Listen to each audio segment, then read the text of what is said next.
കണ്ണൂർ കായലോട് സദാചാര ഗുണ്ടായിസം നേരിട്ട യുവതി ജീവനൊടുക്കിയെന്ന വിവരങ്ങളാണ് പുറത്തുവരുന്നത്. ആത്മഹത്യാക്കുറിപ്പിൽ പരാമർശിച്ച 3 പേരെ പോലീസ് അറസ്റ്റ് ചെയ്തിരിക്കുകയാണ്.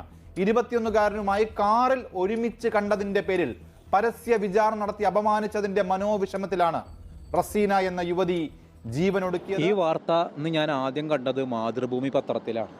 അതായത് റസീന എന്ന് പേരുള്ള 40 വയസ്സുള്ള ഒരു യുവതിയുടെ ഒരു മരണം, അത് സ്വയം ജീവനൊടുക്കി മരണപ്പെട്ടതാണ്.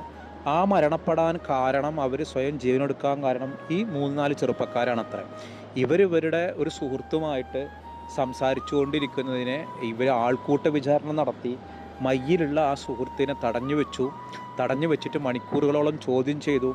പിന്നീട് അവരുടെ പാർട്ടിയായ SDP ഓഫീസിൽ കൊണ്ടുപോയിട്ട് അവൻ്റെ മൊബൈലും ടാബൊക്കെ പിടിച്ചു വെച്ചു. പിന്നെ 2 പേരുടെയും ബന്ധുക്കളെ വിളിച്ചു വരുത്തിയിട്ടാണ് ആ സ്ത്രീനെ അവളുടെ ബന്ധുക്കളെ കൂടെ പറഞ്ഞയച്ചു. അയാളെ പിന്നീട് മണിക്കൂറുകൾ കഴിഞ്ഞിട്ടാണ് അയാളെ പറഞ്ഞയച്ചത്. ഇങ്ങനെ ഇതിൽ മനംനൊന്തിട്ടാണ് ഈ റസീന എന്ന് പേരുള്ള യുവതി ജീവനൊടുക്കി എന്നുള്ളതാണ് ഇന്ന് ഞാൻ മാതൃഭൂമിയിൽ വാർത്ത കണ്ടത്. വേറെ പത്രത്തിലൊന്നും ഞാൻ ഈ വാർത്ത കണ്ടിരുന്നില്ല.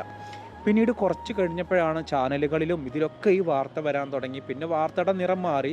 SDP മത തീവ്രവാദികളാണ്, അങ്ങനെയാണ് ഇങ്ങനെയാണ്, ഇവിടെ ഇസ്ലാമിക തീവ്രവാദമാണ്, ആ രീതിയിലുള്ള വ്യാഖ്യാനങ്ങളൊക്കെ വന്നു. ശരിക്കും ഒഴിവാക്കപ്പെടേണ്ട ഒരു സംഗതി, ആരെങ്കിലും എവിടെയെങ്കിലുമൊക്കെ സംസാരിച്ചു കൊണ്ടിരുന്നാൽ അതിൽ മൂന്നാമതൊരാൾ പോയിട്ട് ഇടപെടേണ്ട ഒരു സാഹചര്യം എന്താണ്? നമ്മളുടെ ഈ കയ്യേറ്റങ്ങളും മറ്റും കാരണം ഒരാൾ ജീവനൊടുക്കി കഴിഞ്ഞാൽ ആ ജീവൻ തിരിച്ചു കൊടുക്കാൻ പറ്റുമോ? വളരെ നമ്മുടെ നാടിൻ്റെ ഒരു രീതി എന്താണെന്ന് വെച്ചാൽ മറ്റൊരാളുടെ സ്വകാര്യതയിലേക്ക് കടന്നു കയറുക എന്നുള്ളതാണ്. ആരെങ്കിലും എവിടെയെങ്കിലും സംസാരിക്കണേ കണ്ടാൽ ഓള് കാമുകന്മാരാണ് അല്ലെങ്കിൽ മറ്റെന്തെങ്കിലും ആണ്. നമ്മുടെ അപ്പോഴേക്കും ചിന്ത വളരെ മോശമാണ്. എന്ത് മറുപടിയാണ് ഈ ഉപ്പ മുഹമ്മദിനും ഫാത്തിമക്കും? അവരെ മകളെ നഷ്ടപ്പെട്ടു, ആ ഭർത്താവിനെ ഒരു ഭാര്യയെ നഷ്ടപ്പെട്ടു, അവരവിടെ ഇരുന്ന് സംസാരിച്ചു എന്നുള്ളത് ഇവർക്ക് ചോദ്യം ചെയ്യാൻ എന്താണ് അവകാശം? ഇത് കണ്ണൂർ ജില്ലയിലെ പിണറായി കായലോട് പറമ്പായിൽ ഭാഗത്താണ് ഈ സംഭവം നടന്നത്. 40 വയസ്സാണ് ഈ റസീനയുടെ പ്രായം. അപ്പോൾ കഴിഞ്ഞ ഞായറാഴ്ചയാണ് വൈകിട്ടാണ് ഈ സംഭവം നടക്കുന്നത്. അവിടെ എന്തോ ഒരു പള്ളിയുടെ സമീപത്തുള്ള അടുത്തുള്ള കാറ് നിർത്തിയിട്ട് ഇവർ സംസാരിച്ചുകൊണ്ടിരിക്കുകയാണ്. അങ്ങനെ ഈ ഒരു പ്രതികളായ മുബഷിർ, ഫൈസൽ, റഫനാസ്, ഇനിയും പ്രതികളുണ്ട് എന്നാണ് പറയണത്. പോലീസ് ഇപ്പോൾ ഇവരെ പിടികൂടിയിട്ടുണ്ട്. ഇതിൽ മുബഷിറിനൊക്കെ 28 വയസ്സുള്ളൂ, ഫൈസലിന് 34 വയസ്സ്, റഫനാസിന് 24 വയസ്സ്. ഇപ്പം എല്ലാ മാധ്യമങ്ങളും കേരളം മുഴുവൻ ചർച്ച ചെയ്യുന്നൊരു വിഷയമാണിത്. അവരവിടെ നിന്ന് സംസാരിക്കുന്നതിന് അത് ഇവരെ ബാധിക്കുന്നൊരു വിഷയമല്ല. ഇവരെ ബാധിക്കുന്ന അവനവൻ്റെ വീട്ടിലുള്ള ആളുകളാണെങ്കിൽ അതിനൊരു മാന്യമായ രീതിയിലാണ് അതിനെ കൈകാര്യം ചെയ്യേണ്ടത്. അല്ലാതെ എന്തെങ്കിലും സാധനങ്ങൾ പിടിച്ചു വെക്കാനോ ഏതെങ്കിലും ഓഫീസിൽ കൊണ്ടുപോയിട്ട് സ്വകാര്യമായിട്ട് ചോദ്യം ചെയ്യാനൊന്നും നമുക്ക് അവകാശമില്ല. അപ്പോൾ മറ്റൊരാളുടെ ലൈഫിൽ കയറി ഇടപെട്ട് കഴിഞ്ഞാൽ അത് ആരുടെയെങ്കിലുമൊക്കെ ലൈഫിനെ തകർക്കും. പിന്നെ നമുക്കിങ്ങനെ പറയാം, ഇങ്ങനെയൊക്കെ സംഭവിക്കുമ്പോൾ അല്ലെങ്കിൽ ഇങ്ങനെയൊക്കെ പിടികൂടുമ്പോൾ എന്തിനാണ് ജീവൻ ഒടുക്കുന്നത് എന്നുള്ളത്. ഓരോരുത്തർ അനുഭവിക്കുന്ന ഒരു നാണക്കേടിന് നമുക്ക് എന്ത് പരിഹാരം കാണാൻ കഴിയാം?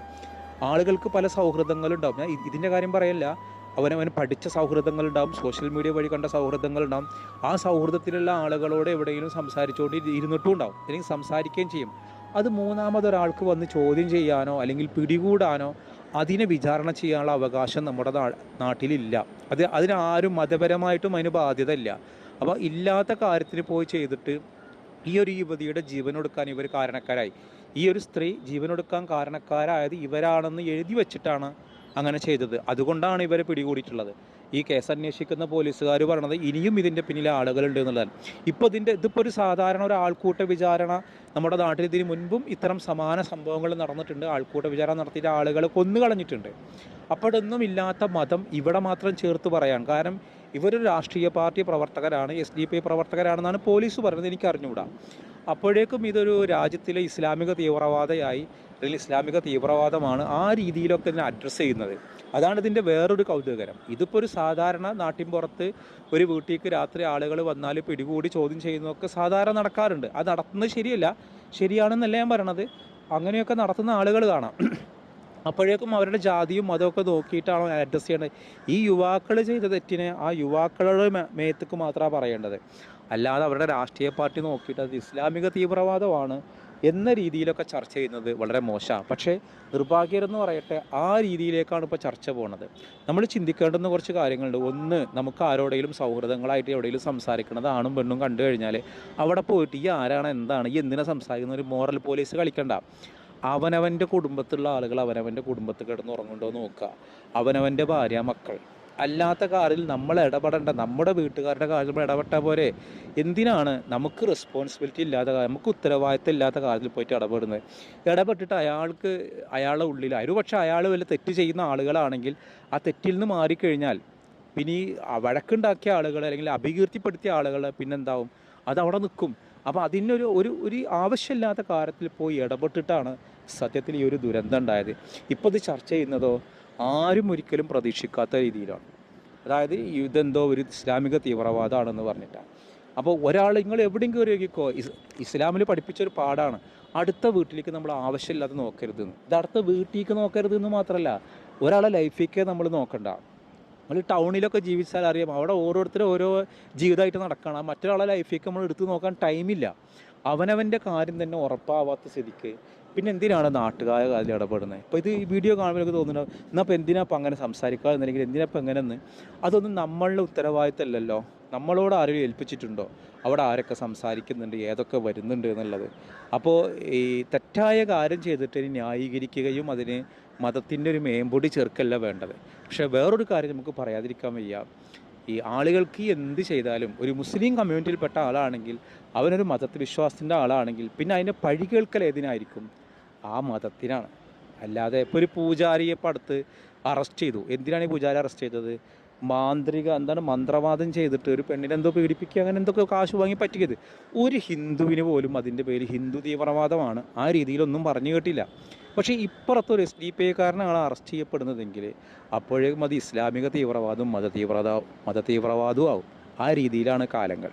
പിന്നെ ഞാൻ ചോദിക്കുന്നൊരു ചോദ്യമാണ്, നമുക്ക് എന്ത് പ്രശ്നങ്ങൾ പുറത്തുനിന്ന് കേട്ടാലും നമ്മൾ ആദ്യം ബോധ്യപ്പെടുത്തേണ്ടത് നമ്മുടെ പങ്കാളിയെ, നമ്മുടെ വീട്ടുകാരെ. നമ്മൾ ഒരു കാരണവശാലും അവസാനിപ്പിക്കാനുള്ളതാവരുത് ജീവിതം. ഇപ്പോൾ ഈ വീഡിയോ കാണുന്ന ആർക്കും തീരുമാനിക്കാം, നമുക്ക് എന്ത് ലൈഫിൽ പല പ്രയാസങ്ങളും ഉണ്ടാവും, നമുക്കൊരിക്കലും ഉൾക്കൊള്ളാൻ കഴിയാത്ത പരീക്ഷണങ്ങളോടൊക്കെ കടന്നു വരാം. അപ്പോഴൊന്നും മറ്റുള്ളവർക്ക് വേണ്ടി അവസാനിപ്പിക്കാനുള്ളതാവരുത് നമ്മുടെ വിലപ്പെട്ട ജീവിതം എന്നുള്ളതാണ്. അതുണ്ടായാൽ പിന്നെ അതിന് അയാൾ ഉത്തരവാദി ഇയാൾ ഉത്തരവാദി എന്ന് പറഞ്ഞിട്ട് മാത്രം നമ്മളണ്ട് കൈ കഴുകിയിട്ട് പോയാൽ പോരാ, നമ്മുടെ ജീവിതം പോയി. അപ്പോൾ ഇത്തരം വാർത്തകൾ നമ്മുടെ നാട്ടിൽ ഭയങ്കരമായിട്ട് പല രീതിയിലുണ്ട്. ഈ ആൾക്കൂട്ട വിചാരണ നമുക്ക് പല വീഡിയോകളൊക്കെ കാണാം. എവിടെയെങ്കിലുമൊക്കെ പോണ യാത്ര പോകുന്ന കുട്ടികൾ അവിടെ ഇരുന്നിട്ട് ഒപ്പം ഇരുന്ന് സംസാരിക്കുന്നുണ്ടെങ്കിൽ കണ്ടില്ലേ അവരങ്ങനെ സംസാരിക്കണം ഇങ്ങനെ സംസാരിക്കണം എന്ന് പറഞ്ഞിട്ട് അവരെ മേത്തിക്കിടും. അപ്പോൾ അതിന് നിൽക്കാൻ നമ്മുടെ കണ്ണ് കാണാൻ മാത്രമല്ല കാണാതിരിക്കാനും കൂടിയിട്ടാണ്. ചിലതൊക്കെ നമ്മൾ കണ്ണടക്കണം. നമുക്ക് ആവശ്യമില്ലാത്ത കാര്യത്തിൽ പോയി ഇടപെടണ്ട. അതാണ് മാന്യത. അല്ലാതെ എല്ലാത്തിലും പോയി ഇടപെട്ട് അഭിപ്രായം പറഞ്ഞ് എന്നിട്ട് മറ്റുള്ളവരുടെ ലൈഫിലേക്ക് കിടന്നിട്ട് വർത്താനം പറയുക, ചോദ്യം ചെയ്യുക, ഇതൊരു താലിബാനിസം കളിക്കുക. ഇവിടെ അതൊരു നിയമവും കാര്യങ്ങളൊക്കെ അല്ലേ. അവർക്കങ്ങനെ ആരെങ്കിലും പറഞ്ഞ് ഏൽപ്പിച്ചതാണോ? ഏൽപ്പിച്ചതാണെങ്കിൽ തന്നെ ആ വർക്ക് അവർ ഏറ്റെടുക്കേണ്ട ആവശ്യം, ഇതൊരു കൊട്ടേഷൻ എടുക്കേണ്ട ആവശ്യമില്ലല്ലോ. ഇയാൾ എവിടെ പോണ്, മറ്റാൾ എവിടെ പോണ്, ആ രീതിക്കൊക്കെ ആവുക. അവനവൻ്റെ പങ്കാളിയുമായിട്ട് ജീവിക്കുകയാണെങ്കിൽ സത്യസന്ധരാവുക. പിന്നെ ഏതെങ്കിലും സുഹൃത്തുമായിട്ട് സംസാരിച്ചത് കൊണ്ടോ അല്ലെങ്കിൽ സുഹൃത്തുമായിട്ട് ഒന്നിച്ചൊരു യാത്ര പോയത് കൊണ്ടോ തകരുന്നതാവരുത് ചിലരുടെ വിശ്വാസങ്ങൾ. അതൊക്കെ ഓരോരുത്തർ തമ്മിലുള്ള വിശ്വാസത്തിൻ്റെ ആഴാണ്. അപ്പോൾ എന്തായാലും ഒരിക്കലും സംഭവിക്കാൻ പാടില്ലാത്ത ഒന്നാണ്. കണ്ണൂരിൽ നിന്ന് കേട്ടിയ ഒരു വാർത്ത എനിക്ക് ഭയങ്കര ഷോക്കിംഗ് ആയി. അള്ളാഹു ആ യുവതിക്ക് പുറത്തു കൊടുക്കട്ടെ, മഗ്ഫിറത്ത് കൊടുക്കട്ടെ, ഖബറിടം അള്ളാഹു സന്തോഷത്തിൽ ഒരു വിശ്വാസത്തിലേക്ക് നമുക്ക് അവർക്ക് വേണ്ടി പ്രാർത്ഥിക്കണം. പക്ഷേ നമ്മുടെ മക്കളോ ഇതുപോലെയാണ്. പണ്ട് മധു എന്ന് പറയുന്ന ഒരു ആദിവാസി യുവാവിനെ ഭക്ഷണം എടുത്തതിന് പേരിൽ തല്ലിക്കൊന്നു. അന്നും ഇവർ പറഞ്ഞിരുന്നത് അങ്ങനെയാണോ, കട്ടെടുത്തിട്ടുണ്ടാവും വിശന്നിട്ട്. പക്ഷെ നമുക്കങ്ങനെ ആൾക്കൂട്ട വിചാരണ നടത്താനുള്ള അവകാശമില്ല. മറ്റെവിടെയോ ഇതേപോലെ ആരുടെ വീട്ടിലേക്ക് വരുന്നുണ്ടെന്ന് പറഞ്ഞ് ഒരുത്തനെ പിടികൂടിയിട്ട് ചോദ്യം ചെയ്തിരുന്നു. അപ്പോൾ നമുക്കങ്ങനെ പല കേസുകളുണ്ടെങ്കിലും അതൊരു വിചാരണ നടത്താനുള്ളൊരു അവകാശമല്ല എന്ന് സ്വയം തിരിച്ചറിയാം. എന്നിട്ട് അവനവൻ്റെ കാര്യം നോക്കി ജീവിക്കുക. മറ്റുള്ളവൻ്റെ അയൽപ്പക്കത്തേക്ക് നോക്കരുത് എന്നുള്ളത് മതം പഠിപ്പിച്ചത് വെറുതല്ല. അത് അയൽപ്പക്കത്ത് വീട്ടിൻ്റെ ഉള്ളിലേക്ക് നോക്കരുത്, വീടിൻ്റെ ഉള്ളിലേക്ക് മാത്രമല്ല മറ്റൊരാളുടെ ലൈഫിലേക്ക്, ഒരാളെ സ്വകാര്യതയിലേക്ക് നമ്മൾ ചൂഴ്ന്ന് നോക്കണ്ട.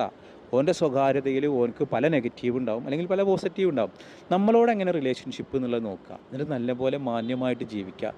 എന്തായാലും വളരെ സങ്കടകരമായൊരു വാർത്തയാണ് കണ്ണൂരിൽ നിന്ന് കേട്ടത്. നമ്മുടെ വീഡിയോ കാണുന്ന ആരെങ്കിലുമൊക്കെ ഈ വാർത്ത ഒരു പക്ഷേ മറ്റു മാധ്യമങ്ങളിൽ നിന്ന് അറിഞ്ഞിട്ടുണ്ടാവും.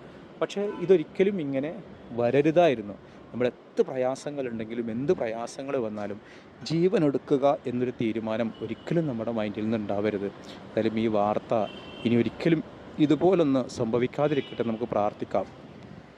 അതേസമയം ഈ ഒരു സംഭവത്തിൽ SDPIനെ വലിച്ചഴക്കുന്നത് ദുരുദ്ദേശപരമാണ് എന്നുള്ളതാണ് അവിടുത്തെ പഞ്ചായത്ത് കമ്മിറ്റി ഒരു മാധ്യമ പ്രസ്താവന ഈ വാർത്താക്കുറിപ്പിൽ അറിയിച്ചിട്ടുള്ളത്. ഭർത്തൃമതിയായ യുവതിയെ മയ്യിൽ സ്വദേശിയുടെ കൂടെ കുടുംബാംഗങ്ങളാണത്രേ കണ്ടത്. കുടുംബക്കാരും വീട്ടുകാരും തന്നെ യുവതിയെ ഇവിടെ നിന്ന് വീട്ടിലേക്ക് കൊണ്ടുപോവുകയും ചെയ്തു. തുടർന്ന് മയ്യിൽ സ്വദേശിയുടെയും യുവതിയുടെയും കുടുംബക്കാർ വിഷയത്തിൽ ഇടപെടുകയും പരസ്പരം സംസാരിച്ച് പിരിയുകയുമാണ് ചെയ്തത്. പിന്നീട് 2 ദിവസം കഴിഞ്ഞാണ് യുവതി ആത്മഹത്യ ചെയ്യുന്നത്. എന്നാൽ മരണശേഷം പ്രദേശത്തെ SDPI പ്രവർത്തകരെ കള്ളക്കേസിൽപ്പെടുത്തി അറസ്റ്റ് ചെയ്ത് ഭരണകക്ഷി പാർട്ടിയുടെ സമ്മർദ്ദ ഫലമായാണ് എന്നുള്ളതാണ് SDPIയുടെ ആരോപണം.